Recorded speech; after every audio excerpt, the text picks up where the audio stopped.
Hello everyone, a new segment, and today's topic is twin flames. So I'm going to delve deep into the meaning of twin flames, taking it all the way back to the original meaning.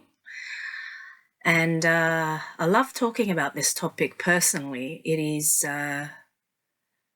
a topic that's close to heart, being a twin flame couple myself.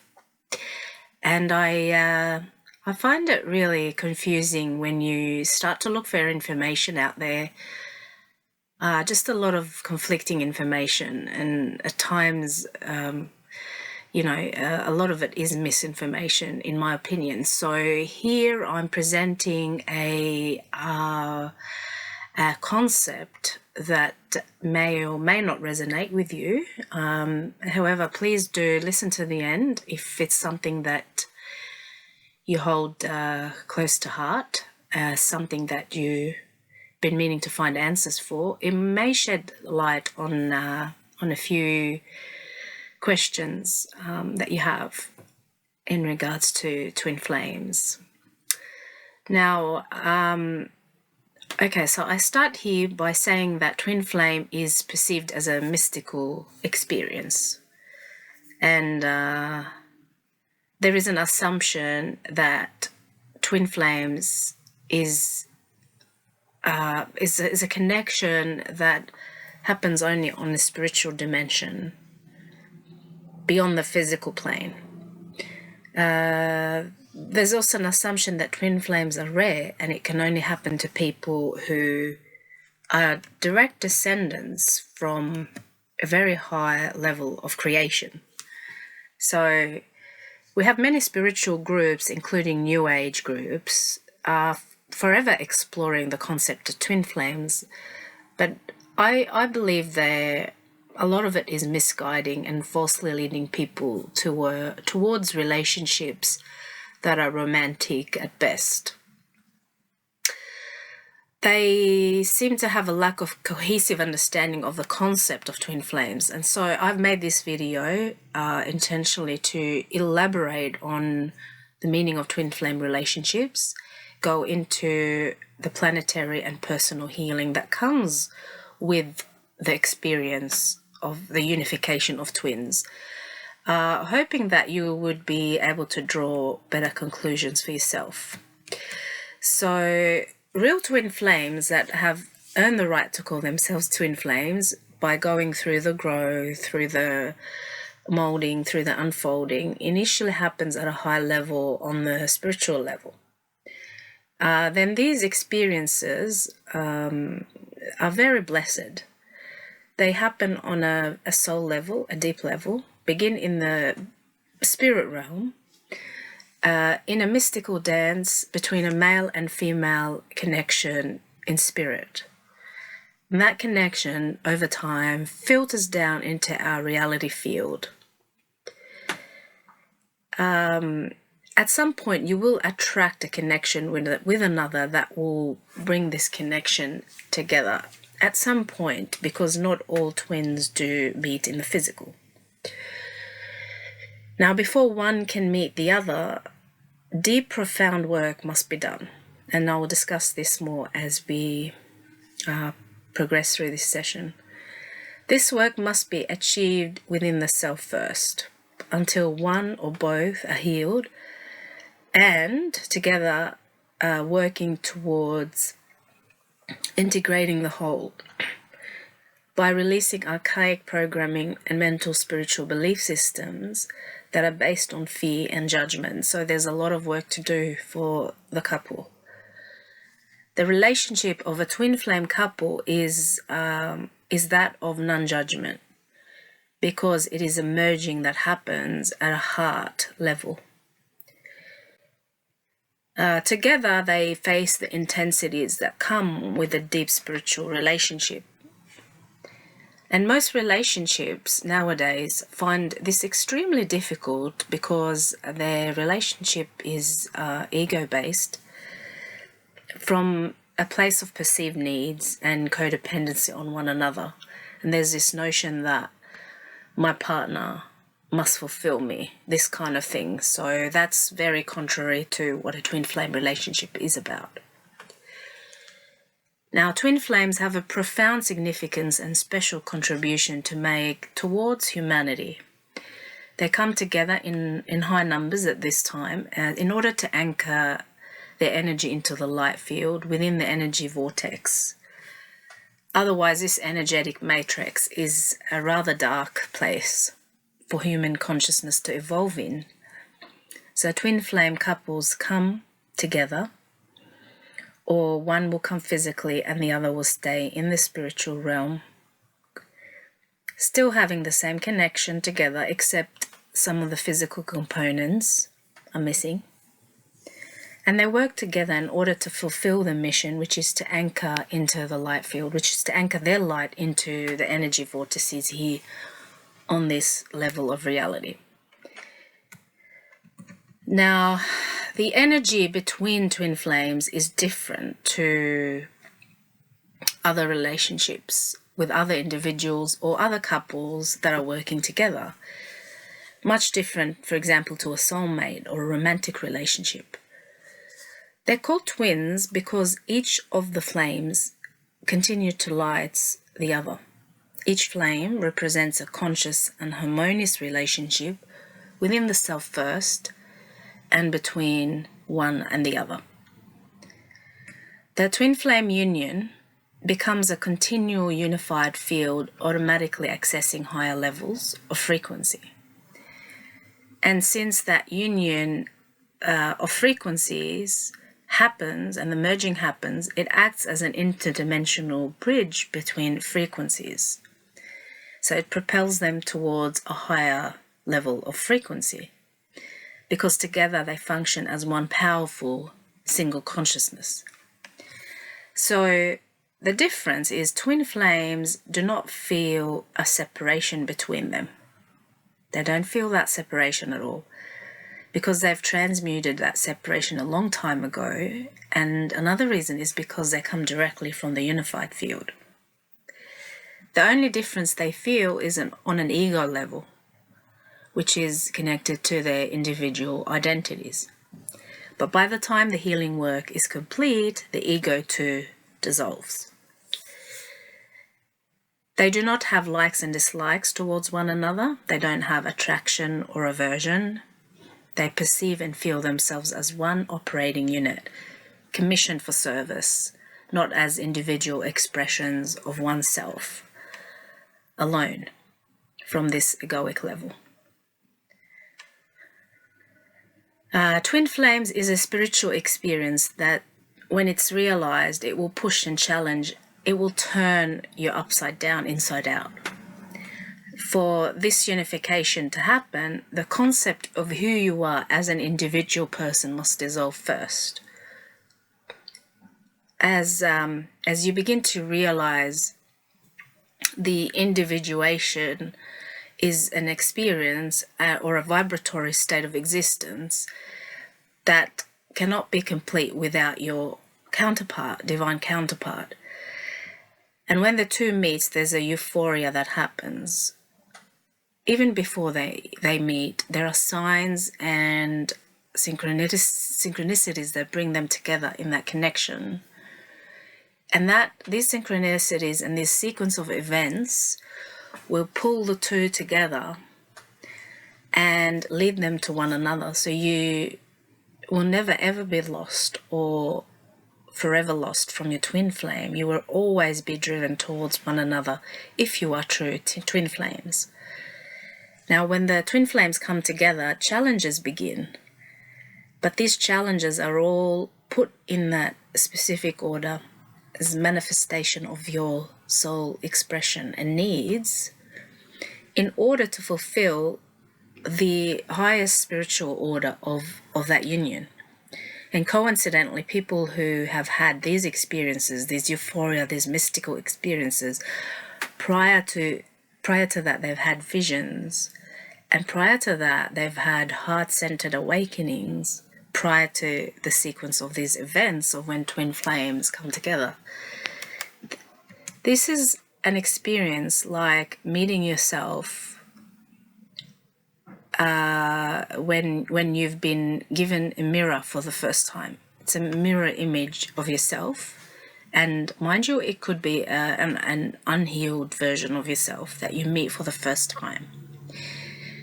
And not everyone is prepared to and willing to partake in that experience. So some people, they have twins, but they don't want to meet their twins because of the fact that it comes with its own set of challenges and difficulties.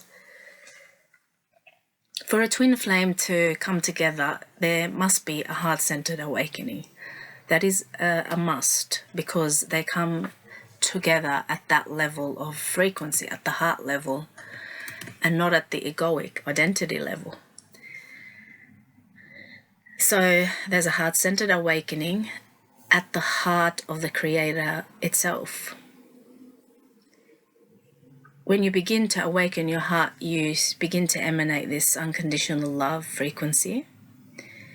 And there begins a dissolution of all that is not you, that is not innately you. That's something that can be very difficult for a lot of people, to let go of the parts of themselves that are not who they are. At that particular point of when the heart opens, a frequency of the individual begins to rise to meet the frequency of the twin at a specific time. So if there is a soul agreement to meet at a specific time, then one is put through a set of events and challenges and transmutations in order to integrate a certain frequency to match that of the twin that is running on the higher frequency. And so people having difficulty letting go of their individuation and the old concept of who they are find it really difficult to unite with their twin flame, because twin flame relationships demands meeting at the heart center within this multidimensional framework and not at the manifest identity ego level. Twin flame couples have very unique abilities that they share amongst themselves. One of those is telepathic communication. That's an ability they share through their soul extension, set in its highest vibration, in its purest levels, and makes its way down to the manifest reality to anchor certain energies, to advance and bio-regenerate the human template and genetic reversals. They come into this manifest reality in order to anchor certain energies, in order to be of service and help advance and bio-regenerate the human template and dissolve all genetical reversals and mutations. Now I'm going to present to you the concept of the MCEO freedom teachings when it comes to twin flame relationships. So twins, according to MCEO Keylontic Science freedom teaching, twins reflect the original first creation, where the void of God source vibrates primal sound and light, resulting in creation on multiple levels, followed by a downstepping of consciousness that takes place. It takes place in stages, and at the highest level, it's perceived as a space or pre-matter sound and light, and it's at its lowest is a hard surface or matter, as we know our current reality to be in this three-dimensional space matrix. Now, from the highest form, two energies were created, the masculine and the other is the feminine. The masculine is the primal light field, or the electrical push force, and the feminine is the primal sound, or the magnetic pull force. So note these two words, masculine, feminine, and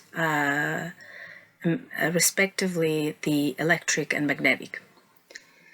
both in harmonic state, create an electromagnetic field that runs through and makes up the whole field of living matter around and within us, the electromagnetic field.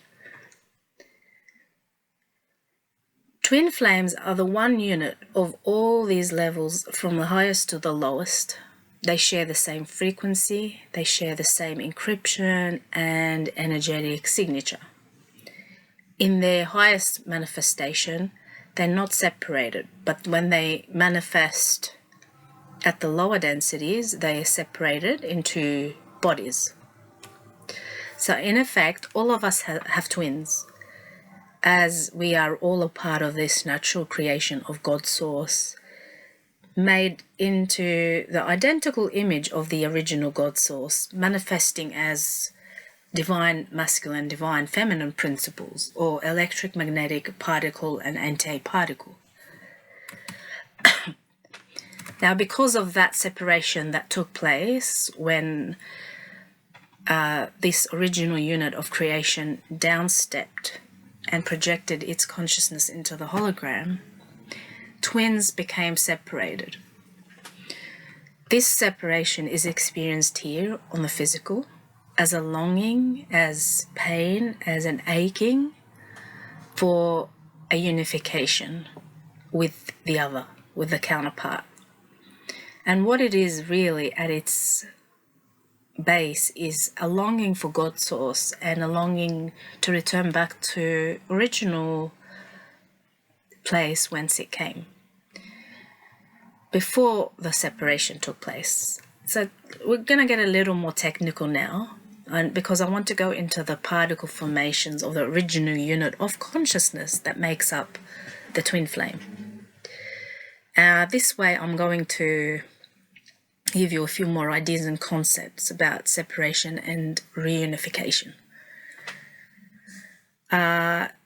We're talking here about an elaborate and a cleverly designed anatomy, and in this vast and intelligent cosmos, as within our bodies and every structure of ourselves, as within, so without, as above, so below. Now, speaking in chronological we have 3 particle units, one masculine, one feminine, and the third is the unified particle. And we have the 3 masculine, feminine, and the middle, and these 3 come together and they form a particle unit. And these form particle units form a kelon particle. Kelon particles then come together and become something else. So kelon particles, their significance is they hold the scalar wave pattern and fixed point of tonal frequency. In other words, they hold a unique encryption. So it's that first unit of consciousness that holds a masculine and feminine, and the unification of the 2, the third. And so that becomes a kelon, and that kelon holds a scalar wave pattern and a special unique encryption of its own. Now, these kelon particles form groups. They become kelon codes, which when put together they are geometrical crystalline template and blueprint. It's made from sound and primal light, primal sound, or prematter sound and prematter light, upon which all of creation is going to be built on. So it's a template that forms it's a master template that is used to as a blueprint for all of creation. This crystalline these crystalline grids are units of consciousness, and then when they're grouped together, they form specific anatomies, and this is where the differentiation of each individual life manifests upon the groupings of these crystalline grids and what they are doing in this big multidimensional energy matrix. So it gets more detailed than this, but just put it simply here in an easy to understand format. Now, twin flames have an original codex of their own. Their union takes place when one unit of vibrational frequency meets with its identical unit of vibrational frequency. When that encryption knows itself in another or recognizes itself in another, that's when they meet. And this is all orchestrated by a divine aspect that inherently exists within their original makeup, which they manifest into the greater reality. So they soul merge on a higher level, and they decide on their merging in the physical with a special set of circumstances to be met and conditions to be met, and then they come together. So it's orchestrated by a divine order. If both twins on a soul level want to meet up, they will meet up, and nothing can get in their way. So twin flames are sealed in fate, so to speak. They share the same soul essence, and how can we negate our other aspects of ourselves to become whole? How can we reject our twin flame? That can never happen. To become whole, we must accept and we must integrate all that is born out of our original essence, whether we like it or not, on a personal egoic level. Our ego may not like our twin flame as a personality, but on a soul level, they are you and you are them, and you are bound together because of your original encryption. So there's no escape from the twin flame. It is believed that twin flames come into certain incarnations from within this energy-time matrix, that is, other dimensions of existence, to do the work in service, in full service for the greater good.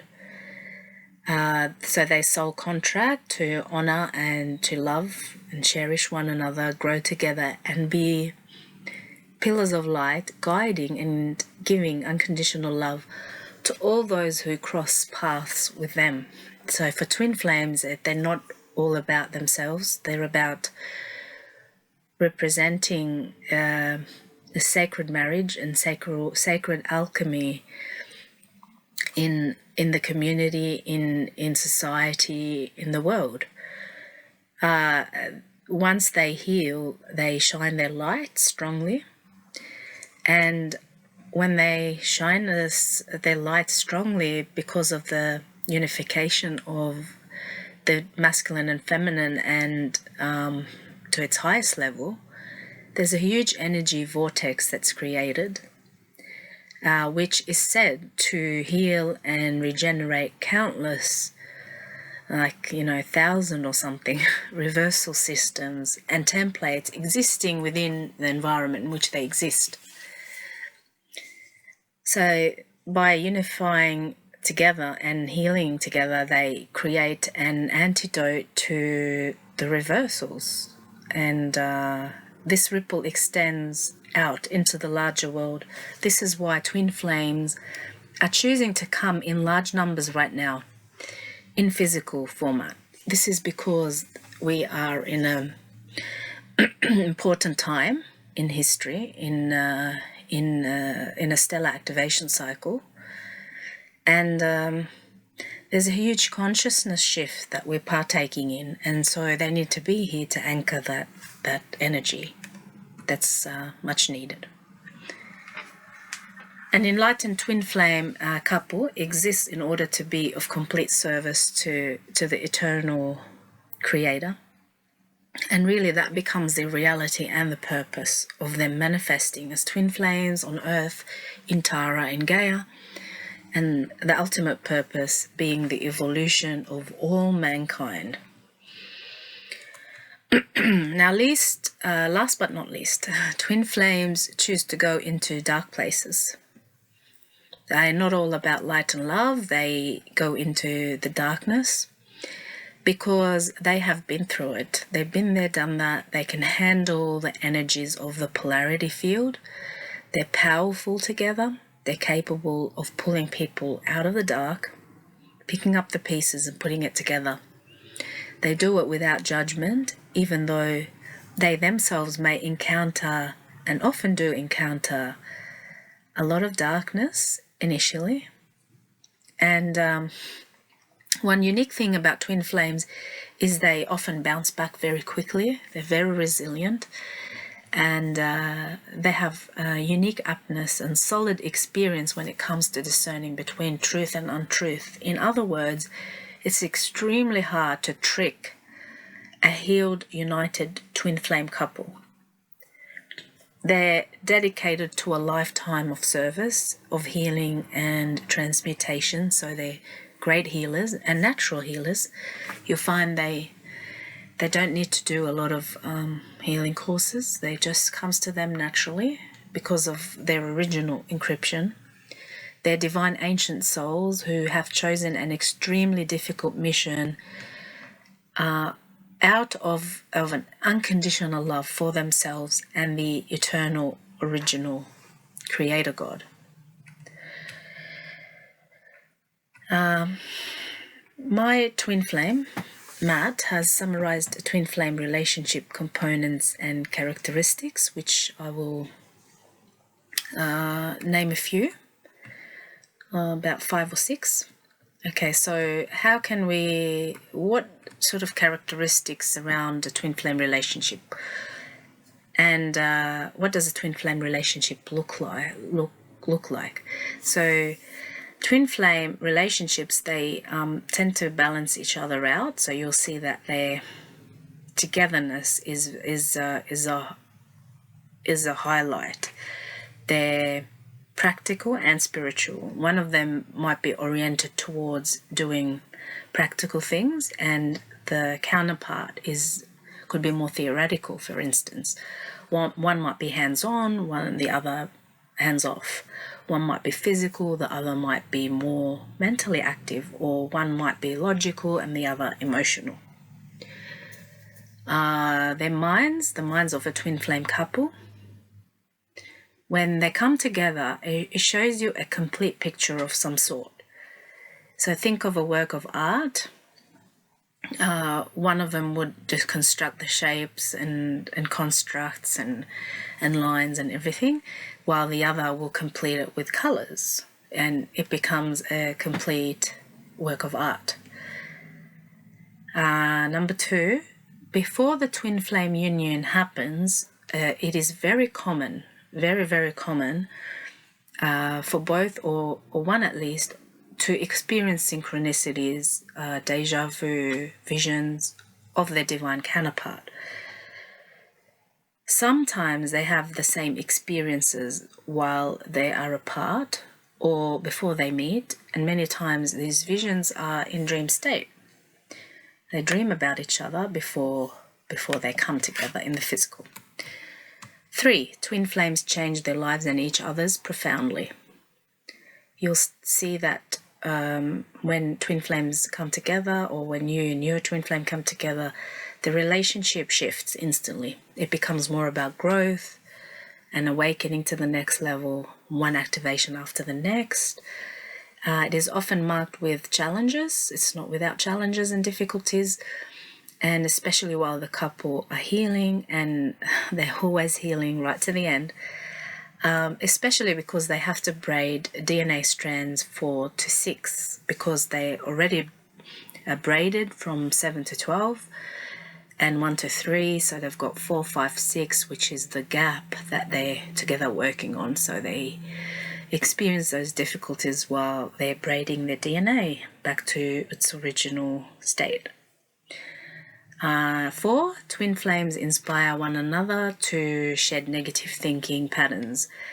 They will dismantle the archaic way of thinking or belief systems in each other, and although more often than not they're blue-ray indigo souls who are born with an awakened third eye already, an active third eye at birth, which means their intuitive faculty is very high, which means they're usually past the disillusionment and systematic programming by the age of 12 or even earlier than that. You will find that twin flames go have many failed relationships before they meet each other, or have many narcissistic many narcissistic relationships that just might even send them to a point of desperation where they no longer wish to be in any relationship. But then as the real twin flame arrives, it's something that's irresistible. It's just gonna just come together smoothly without any resistance from either one.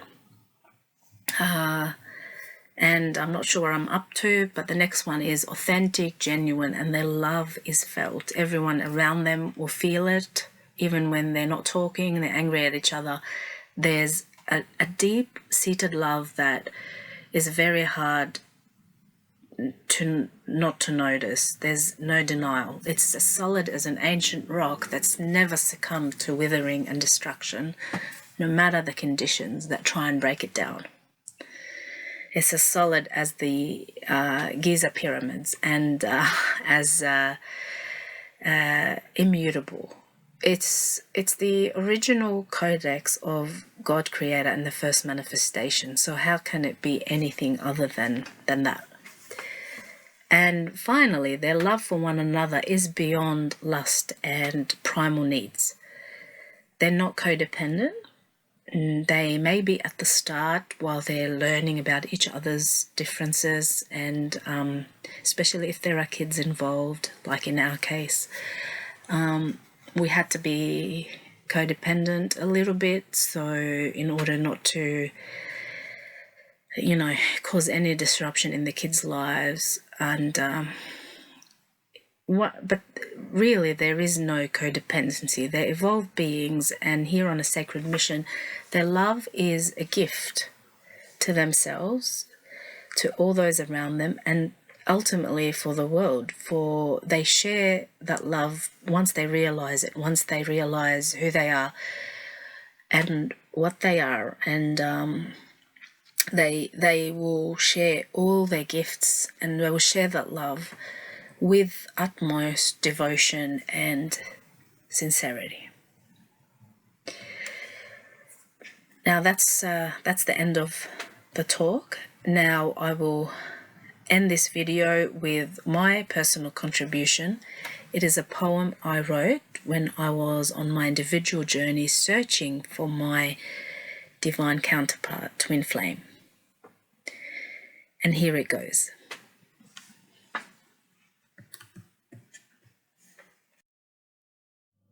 I travelled through jagged mountains, high and steep, swam across rivers and lakes, long and deep, carried my ancestor's sword to keep the demons away.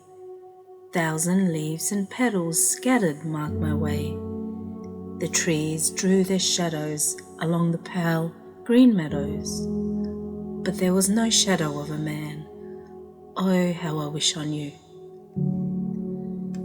I witnessed battles unfold, heaven come down crashing.